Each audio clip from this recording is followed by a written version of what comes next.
Hey, welcome back. Uh, we've had some picks come in from the last couple when we were gone. The Las Vegas Raiders took Ashton Jeanty, running back, Georgia State. I think this was a good move for the Raiders. They needed a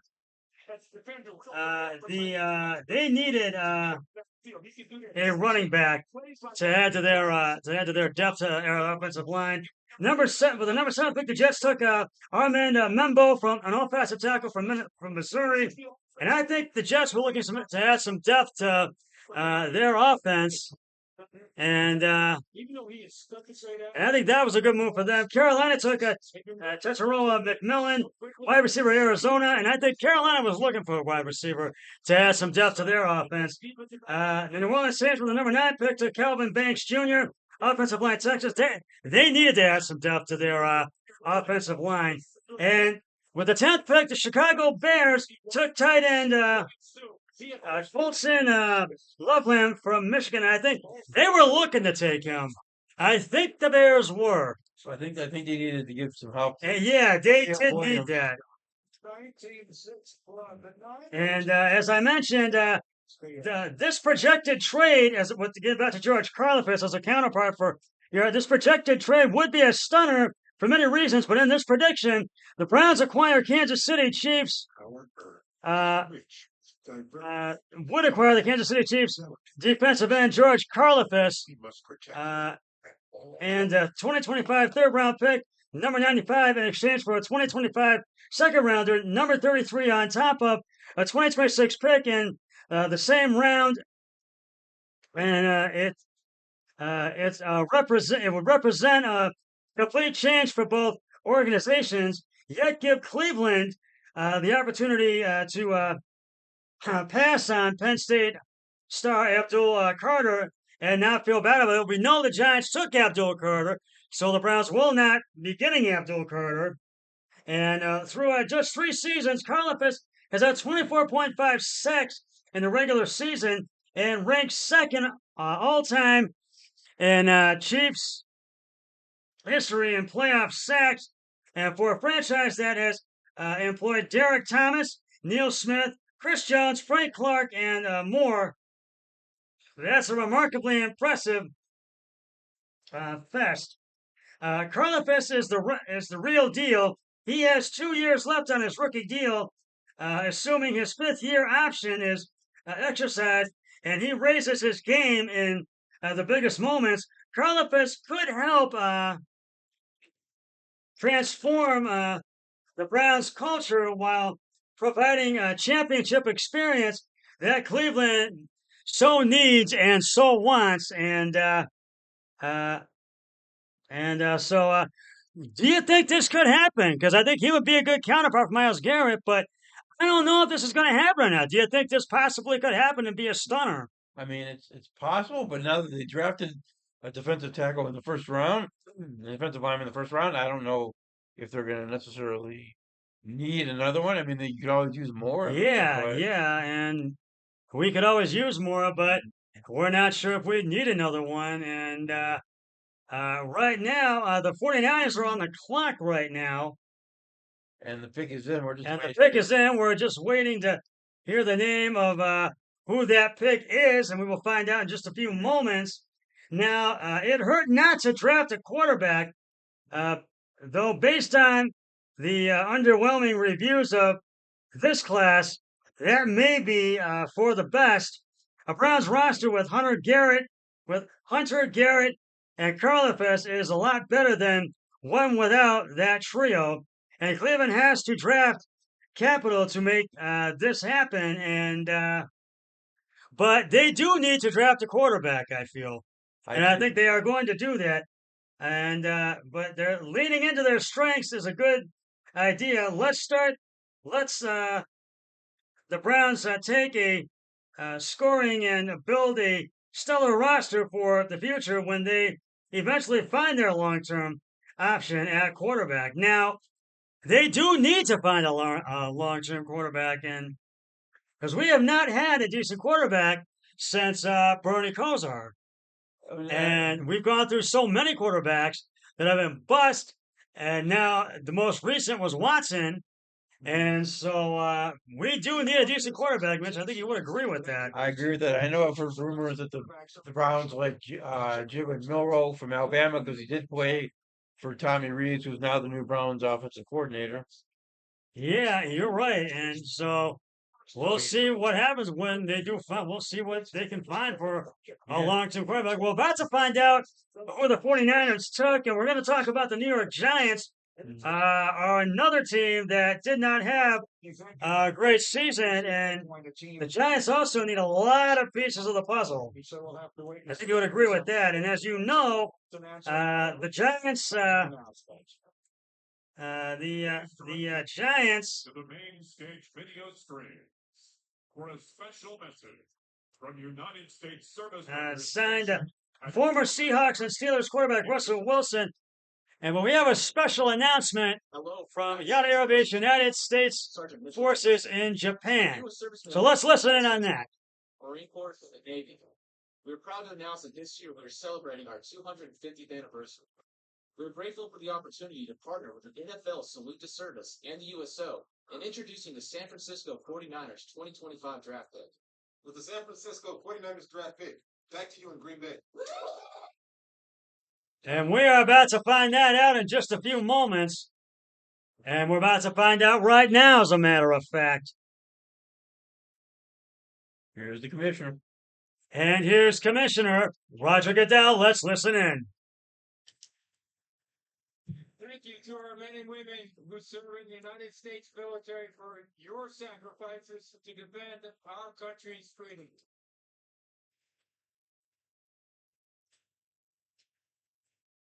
With the 11th pick in the 2025 NFL Draft, the San Francisco 49ers select Michael Williams, defensive end, Georgia. Michael Williams. Georgia. And he is a edge, Georgia. I think the 49ers were looking to get an edge because they need I think for reasons and for their defense, I think. Yeah, 'cause didn't And they just the one what's his name just left? yeah They played for Ohio State. yeah And he played for Washington when he first came to the league. yeah he did. He forced a couple football. Yeah, he did, and Because he He went to just- Holland, didn't he? His long arms, 30 yeah, I think he did. He went to New Orleans, I believe. Yeah, I and, believe so. Yeah. So they needed a new defensive. and he put up some big numbers with Georgia last year. They needed somebody to put opposite of I think Wilson. We're now up to number 12, and the Dallas Cowboys are on the clock, and their pick is in. We're about to find that out in just a matter of moments. Dallas had an on and off season, but their season kind of took a turn for the worse when Dak Prescott got injured, and their season went down a little bit. They did not make the playoffs this year. And but getting back to the Giants, as you know, they signed former Seahawks and Steelers quarterback Russell Wilson, and they also signed Jameis Winston as a backup. And the Browns lost out on him, but I think the Giants were wanting to do this. I think they were looking to, because they lost Daniel Jones, and I can't remember what team he went to off the top of my head. What they Seattle maybe? I think it might have been Seattle. But the Giants have 3 picks, That was 34 and 3 and 34 in the 2025 NFL draft, and there are 5 quarterbacks in the 2025 NFL draft class expected to be in play in that range of the draft, and the Giants are expected to seek one of them, and they need to take one, I think. I think so. Yeah. And now, what? No, if the Giants miss out on Cam Ward, which he's off the board, or Shedeur Sanders or Jackson Dart, Jalen Milroy, and Tyler Shaw. Now, what if they do? Then they would have to try to find another rookie quarterback to take. But this one, there's not many in this quarterback class this year. And the Cowboys pick is in. We're about to find that out right now. In the 2025 NFL Draft, the Dallas Cowboys select Tyler Booker, Guard, Alabama.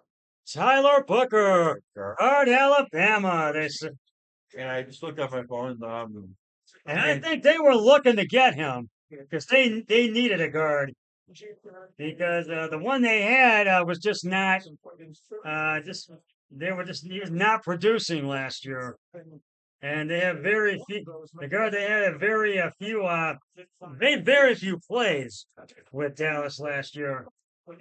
Yeah, I just looked at my phone. Daniel Jones actually went to Indianapolis. Yes, Damon Jones did it.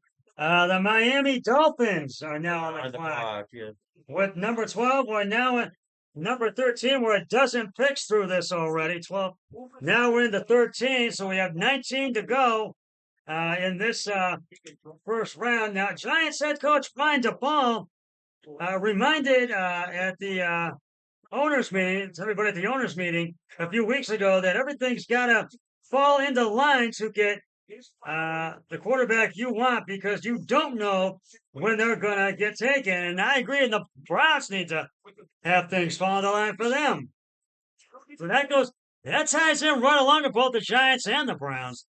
That ties in. So now, back to the question, what do the Giants need to do if they get one of their top five